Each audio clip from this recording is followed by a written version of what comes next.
Il y a eu beaucoup de travail des réseaux sociaux qui ont, passez-moi l'expression, diabolisé la vaccination en la faisant passer comme un complot international visant à exterminer les Africains. Il y a eu des leaders d'opinion qui ont pris position dans les médias, dans tous les médias, pour vilipender le vaccin, le faire passer vraiment pour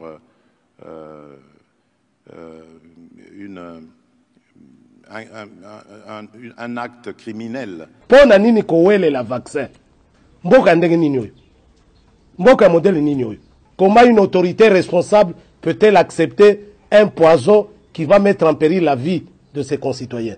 Je ne mettrai point pour le Congo. D'après Valentin Mumbake, les propos de Paul Kagame prouvent à suffisance que la RDC ne plus considérée comme un État depuis l'arrivée de Félix Tshisekedi au pouvoir. Mobomia Congo ezalika ka peuple congolais yemoko na niveau oyo Félix Tshilombo assassin à Congo mobomia Congo molokia Congo ndenge apandi mbongo na peuple congolais kaka trahison au salama ba arrestation ezalo salama na France ezali peuple congolais moko mutazo trahir mboka na ye congolais kaka bazalaki ko détailler ndek tozali tomoni ke bato bazopesa ba information moko boye mama seti motard bala liboso banana na na poto ça fait déjà 20 d'années naza na poto na mona ba réalité bongo nazo kende nzoka si ba pesa ki déjà information ndenge nazali ba pe kutu bo pesi bo kechu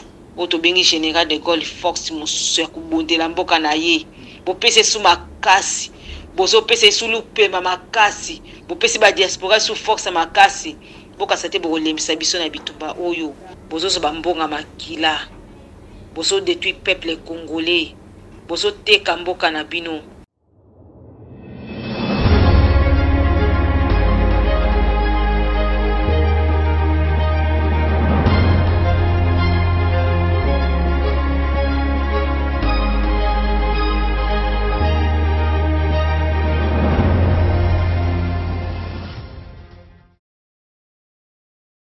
Bino Rosali Baike akolanda maman Joël Kombe mukolo mwalelo na banzo yetu boko tsinga na banda kuna bino na esengo mingi pour kozwa numéro ya makanisi ya maman Joël Kombe te mais ya ba congolais ebele ba bana mboka ba patriote o vraiment balinga mboka na bango en rapport na ma Italie déclaration ba propos injurieux insultant ya Paul Kagame ou azali bongo mukambi ya Rwanda et pas ya ba congolais.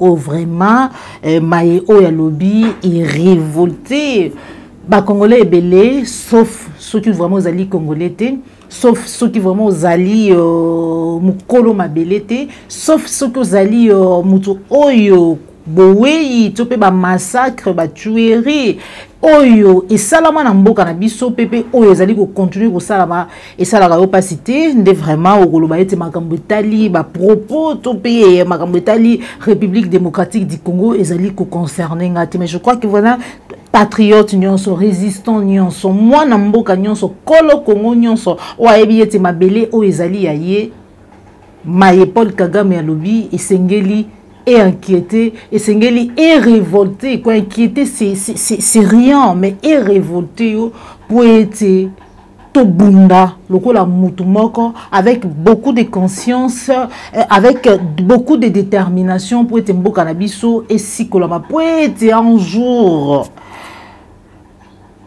Kagame.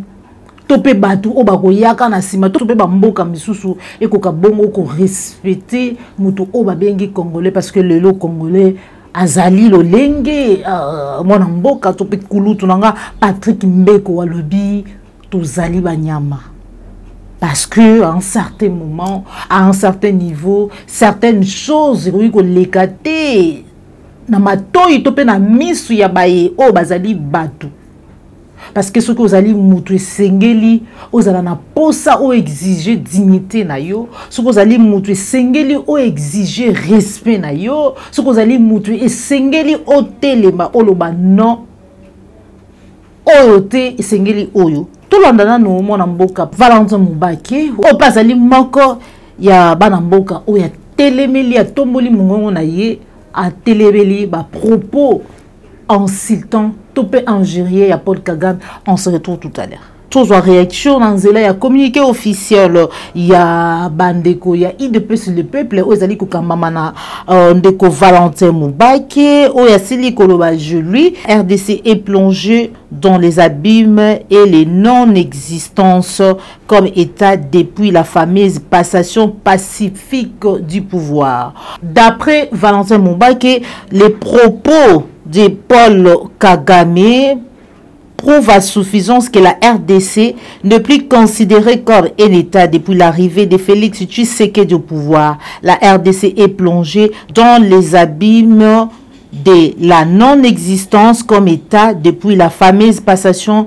pacifique du pouvoir dans l'objectif réel tel que programmé par les Nations Unies apparaît au grand jour, à savoir un accompagnement d'un camouflage politique destiné à garantir la spoliation des terres et richesses naturelles de la République démocratique du Congo, renseigne un communiqué de presse signé par lui-même.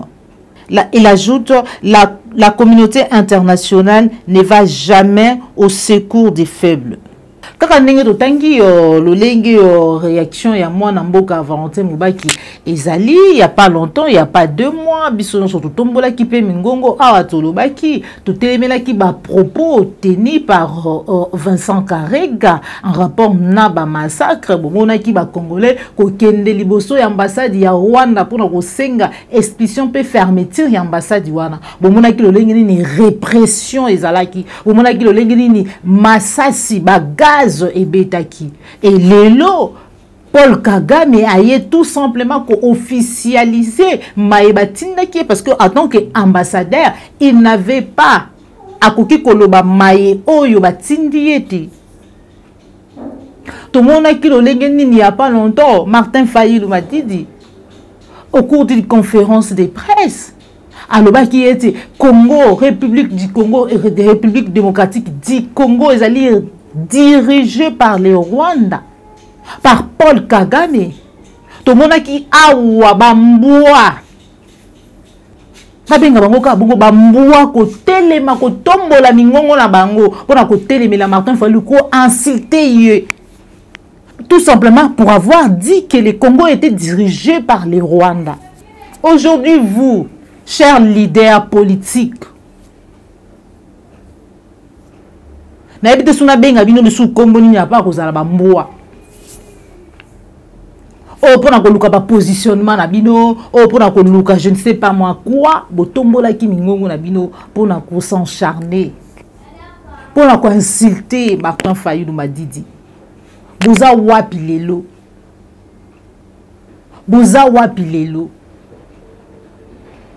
pour que non te bon recadrer bon tenir ba même propos au botena à la contre ya Martin Fayulu Madidi. Qu'est-ce qui se passe on a Félix Antoine Tshilombo Tshisekedi? Qu'est-ce qui ne va pas? L'autre fois na salaki analyse moko awa je me rappelle bien.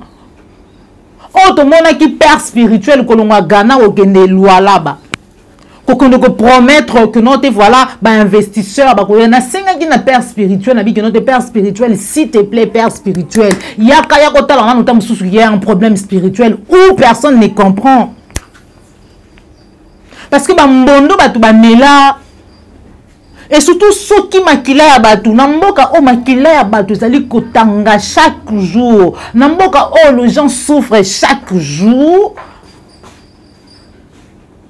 et que bino bozali ba complice ya maïma ta mususu donc odo mona ke noto lobaka ke de fois ke noto mona mutu aotambola na yenzo kana ze bébé bandagala kufa na bandagala ba otambola pour recadrer pour répondre Kagame au kokati de mots faibles mais pour s'adresser à ba patriote na yo na peuple congolais on trouve vraiment ba gros mots on vraiment zali ko refléter même pas un président de la République pour tenir. Voilà, ce qui m'énerve plus, Bandeko Balandi, c'est cette vidéo, la toute dernière vidéo, où nous avons balancé sur un rapport avec la pandémie Covid-19, où Sala Kinga Kanda Goleka Tangonayoki, Félix Antoine Tshilombo Tshisekedi, nous avons été frappés par la pandémie. Mais maman, en fait, on a évité. Ce qu'on vit na planète, nini. Et puis quand il parle, tu sens vraiment que notre moutouma bobache maloba na munokoloba kaka. Même la conviction en lui-même, conviction même yaye moko na kati ya makambo azoloba. Omo na ngote na elongi na yebo que notre cet homme est convaincu de ce qu'il dit. Donc les gens diraient qu'à copier-coller, pessier, balobi bon loba, voilà le discours que tu feras. Et à koloba, on dirait bah enregistrer. Parce que bah tchaki yango na munoko. Pandémie au wapi. Pandémie au wapi. Tout ce monde à chaque jour ici comme maladie na bango moko ezali lolenge ni bazali kokufa. Bana kata ba respirateur.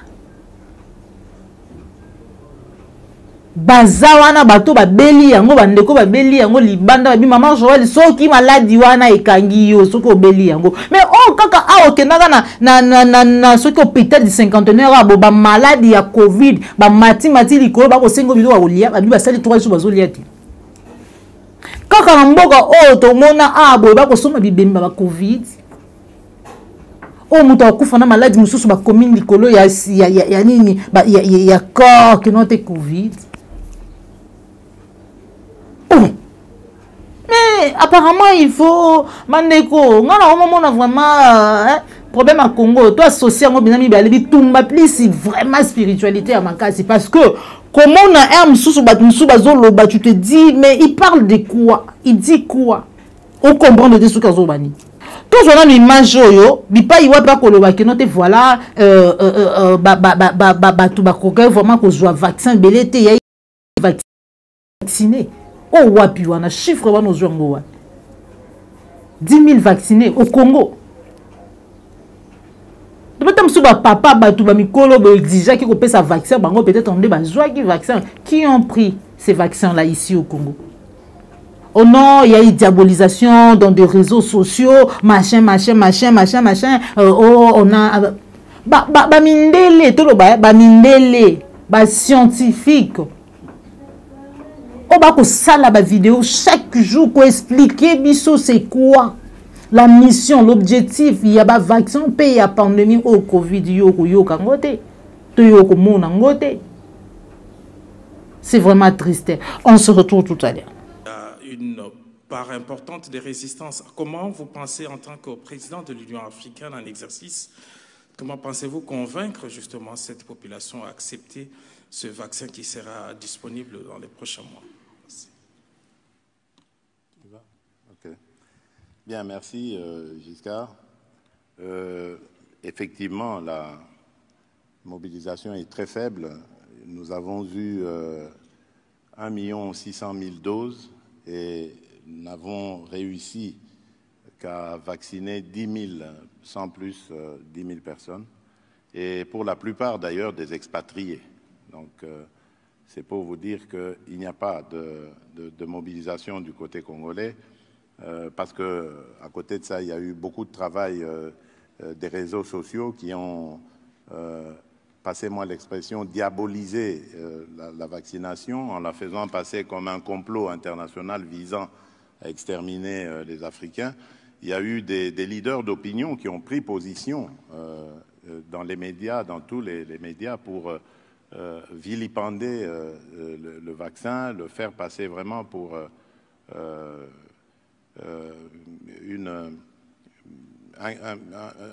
un acte criminel. Et d'ailleurs, à chaque occasion que l'on avait de mettre en exergue les retombées malheureuses du vaccin sur certains individus ici en Occident, ces leaders d'opinion ont surfé dessus pour continuer à matraquer cette initiative. Et donc, je crois que la première des choses à faire, c'est d'abord de faire une contre-sensibilisation, d'expliquer à nos populations qu'à la longue, en ne se vaccinant pas, nous pouvons être l'objet d'un nouveau variant qui va se présenter de manière beaucoup plus virulente chez nous et qui va peut-être développer une résistance qui fera que les vaccins qui viendront ou qui existent déjà en ce moment ne seront pas efficaces.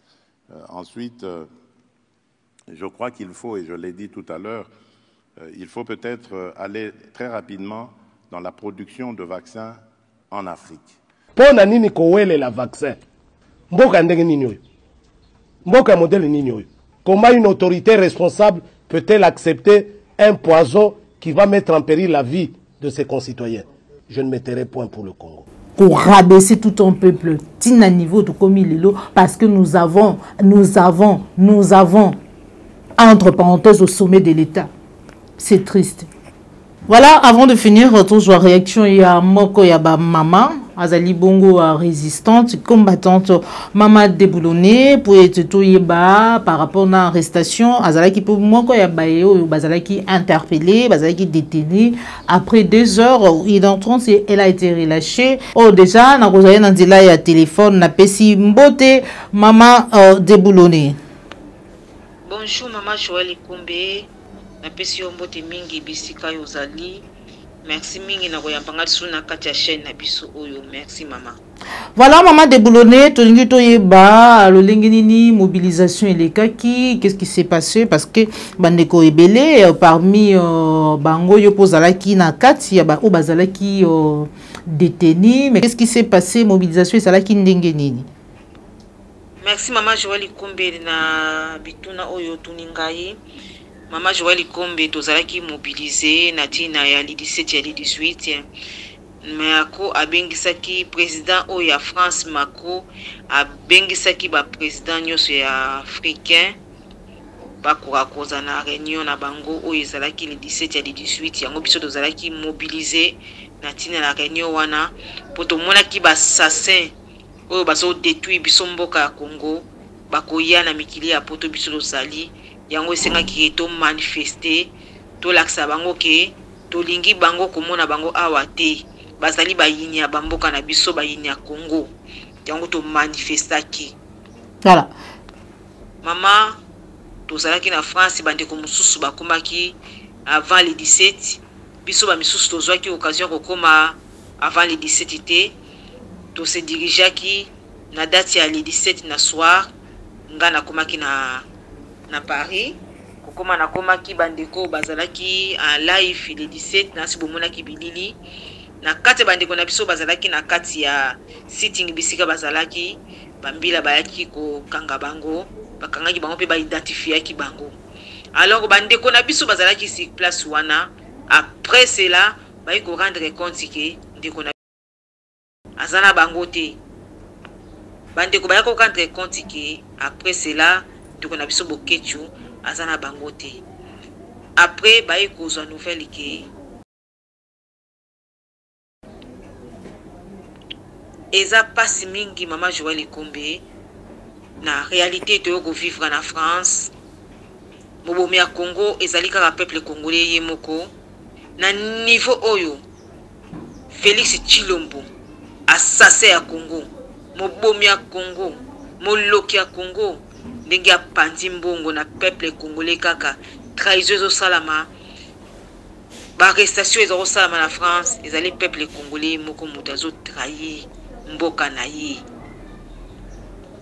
Voilà. Merci Maman Joël Kombe na ndenge na koloba boye lisusu mobomi ya Congo ezali peuple congolais ye moko azo détruire mboka na ye peuple congolais moko azo relever bandeko na ye na mboka bayini esali pasi lelo tokomi komona bandeko oyo basana droit na bango basengi sitting ou bien marche toko komona lelo ba arrestation ya modèle ya bozo salama donc tango bozana marche bi bozana sitting donc ko se déplacer te soko déplacer mo muke bakangi yo donc eza pasi et pesi biso pasi pe mawa mingi na ba réalité oyo to ko vivre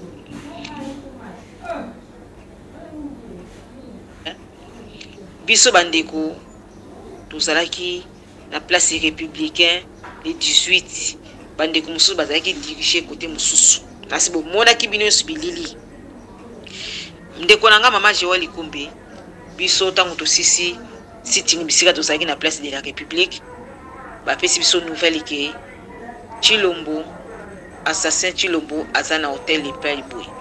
To se dirigeaki wana bandeko mosusu bazongaki na bango biso to se dirigeaki vers hôtel wana koke tobanda kokende na nzela ndenge tobanda komata tomonaki vraiment ke bakongole kaka bazalaki kodetaye ndenge tozali tomoni ke bato bazopesa bainformation moko boye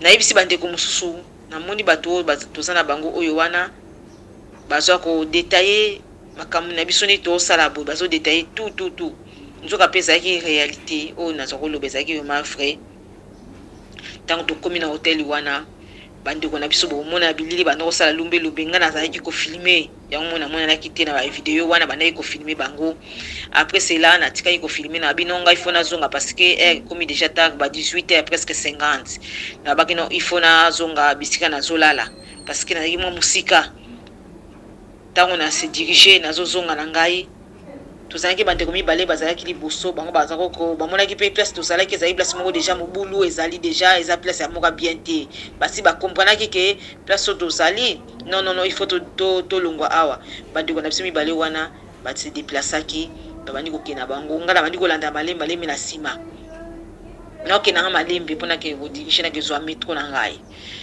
na nsima wana namonaki 7 motard bazo koya na direction na zalaki nga na yebika ke 7 motard wana ba motard mama Joël Kombe ba motard o banzai ko diriger vers nga na kanisa ke elonso bazoleka baso ko konzwa convoi présidentiel moko bozoleka parce que zalaki direction wana bazalaki ba réunion na bango nzoka ezalaki yango te nzoka ndi bazalaki ko ya vers nga ezalaki distance na bisika na tika bandiko bazalaki ko sala lumbe nga na bako kina male makolo Mama 7 motard bala liboso banana na poto ça fait déjà 20 d'années naza na poto na mona ba réalité bongo nazo kende nzoka si ba pesa ki déjà information ndenge na zali ba caméra ça yo bande ko zwanga ba détailler ngai nazo kenanga na mona ba komi pembe nanga ba telemi bango nyonso ba inseklinga wana kiti basenga identité na ngai na pesi bango identité na ngai babandi ko benga ndenge ka basalaka po biso bakanga bato pa mabamba te il faut bazo vraies informations parce que ce que ça information za vrai te bandeko na ngai eza mawa mingi bandeko oyo nyonso baza ko trahir biso na kati ya komba oyo o bazali ko pesa ba fausse information bazo kanisa ke bato bazali ko bundela mboka baza basa papier bozali ko se tromper toza bien déterminé tozali bien préparé tozali bien organisé tango bazwi identité na ngai babandi ko benga à gauche à droite babengi bazwi ngai lisusu bamemi ngai ti bisika bandeko baza kosala lumbe to koma bisika bandeko baza kosala lumbe to mona bandeko baza lisusu te ngabi c'est si nde baza bisika o lisusu te seke bakena bango donc na komi sikoyo na baidenga bino se bakangi bandeko na biso oyo wana ezalaki le 18 vers 18h quelque comme ça bakena bandeko na biso wana ali bakena ngai akokotanga na groupe mongo boye ezaki pe ba africain kaka ba équipe kaka pona ba marche balataki bien balati ba veste baki ba basi na mibali bakangi bango lisusu wana ali batinga na kati ya groupe wana bazwi identité na nga bakena ngo bazozela bayokana no chef na bango nde bazobenga na pesa bango formation pona ba identité na nga nyonso wana tititi ba garder nga 1h30 nazalaki wana ti ba ekozongisa ngai identité na ngata baso singa identité na babi na ngai diriger vers chemin oyo to monde to za besoin to o mata sous chemin oyo kenika chemin oyo tout droit tango na sokita ali na kena ngai na eko benga bandeko to zalaki na bango na ye basoki basa kote nini ba eko ebisanga no biso doza bisika boye ba fiaki biso batiki biso ngape na ebisi me bisika botika inga na bandeko kende me na kendeki susu te bakangaki ngai balandaki ngai boye pe bandeko wana bazalaki wana bamonaki direction ba motard bakendeki nzoka batako kolanda yango ngai tango batiki ngai na ke na nga balikisinga 1h30 yango nazo lancer message na peuple congolais oya so détruit combat oya to so bunda biso ba mama to telemi pona ko bundila mabomo na biso te to telemi pona souffrance ya peuple congolais bokanisa te ndenge bazosala ba arrestation ya kokangaka bandeko na biso ya kokangaka biso ya koidentifiaka biso bokasa te bozolembisa biso na kati ya komba oyo ubie bokanisa te ndenge boketi ube barefule bazosena ya Congo bosoko se tromper aza bien préparé aza bien déterminé na komba oyo aye pe kutu bopesi bokechu oyo tobengi général de Gaulle force mosusu ya kobondela mboka na ye bopesi su makasi bozopesa su lupema makasi bopesi badiaspora su force makasi bokasa te bokolembisa biso na bitumba oyo bokasa su bokomi kotia biso na baarrestation bokolembisa biso na bitumba oyo bose tromper bopesi biso bamama ba force ntango tobimaka na ndako na biso. Voilà. Ekosala pasi makambo ekoleka na ngambu ya diaspora ba traître ba collabo oyoki mama déboulonné lolenge nini azali koloba mama déboulonné pour finir message na yo c'est vrai que vous kopesa yango mais luba ya suka na ba union so ba kozwa libaku ya kolanda yo à travers www.plusclair télévision la chaîne de vérité. Mama Joël comme na oloba na yo eloko moko biso tant to bima na bandako na biso tozana bana nga na sana bana nanga na sana mobali nanga na yebisaka ye papa moni ngana na kipoyi na koki kozonga bien na koki kozonga te po ezali loko na kotaki kaka mwana zonga susu sima ezate nazaka bien déterminé ba mama obazana kati ya komba oyo tozaka bien déterminé na kati ya komba oyo tozali toyebi ni tosala toyebi susi na biso eza nini alobo kanisa te so bandi ko kanga biso ba resesi to ko banga toza ba sans papier te mama Joël Kombe na yebisa to za ba sans papier to za na mikanda na biso donc soki to ba refule biso ba ozongisa biso na mboka na biso ba refule be combattant moko be combattante moko boye ba ozongisa bisika ya vandaka donc to za ka bien préparé ba kolembisa ka biso na bitumba o te o to kota to kenango tina suka. Merci Maman Joël Kombe na mituna isotu ningai. Merci vraiment na koyambanga sur na chaîne oyo na pesi mbote na bandeko nyonso oyo tosalaki na bango na France. Bandeko loko na kopesa bino message ya suka tolemba te na bitumba oyo. Epesa biso force makasi. Tozala bien déterminé. Pe nazo lancer message na ba oyo nyonso bazo détruire biso na kati ya komba oyo. Ndeko mwasi, ndeko mobali ato suiba 1 million. Mobutu azalaki na mbongo me akufaki bakundaki ye na petit espace. Boke na bambongo wana te bozozwa. Bozozo bambonga makila. Bozo détruire peuple congolais. Bozo teka mboka na bino. Yo lelo okozala te lokokufa. Bana na yo bakosana mabele nini soki ba Rwandais ba détruire biso mabele so ba Rwandais ba récupérer mabele à Congo yo lelo soko sepela soko lia mbongo ya makila lobi bana na ba venir ni ba osana ngo bokanisa ta muke ya venir ka bana na bino so bokanisa ta venir ka bana bino to kanisa venir ba koko na bino ya bana na bino bokanisa yango so bokanisa yango te makila ya peuple congolais kozana mutu na bino. Mais bo sala oyo bozo sala boye ba yango ke ata bo sali bo lembisa biso na kati ya komba ote tozo kende faire la libération boka to ko lemba kati to ko banga ka bino te boko timida ka biso tape mokolo moko te ya on a pesi merci da bande ko nyonso o bazali ko encourager biso na bitumba oyo nzamba za na bino nzamba batela bino nzamba bomba bino na pesi sumbote mingi na bana na ngai o batika la kanandako na mobali nanga o yatika la kanandako asi sacrifiaka vina ye na musala unga na kota o ya encourage ngai kende liboso dikamunyoso ezene bandeli pesa na suka nango ifuti ya musala o tuzo sala zamba yebi yango ekufutama. Merci zaba pambola Maman Joël Kombe zamba batela yo ndeko yamba inga na chaîne oyo. Merci beaucoup na balandi nyonso balandi biso tukutani mbalasima. Merci beaucoup.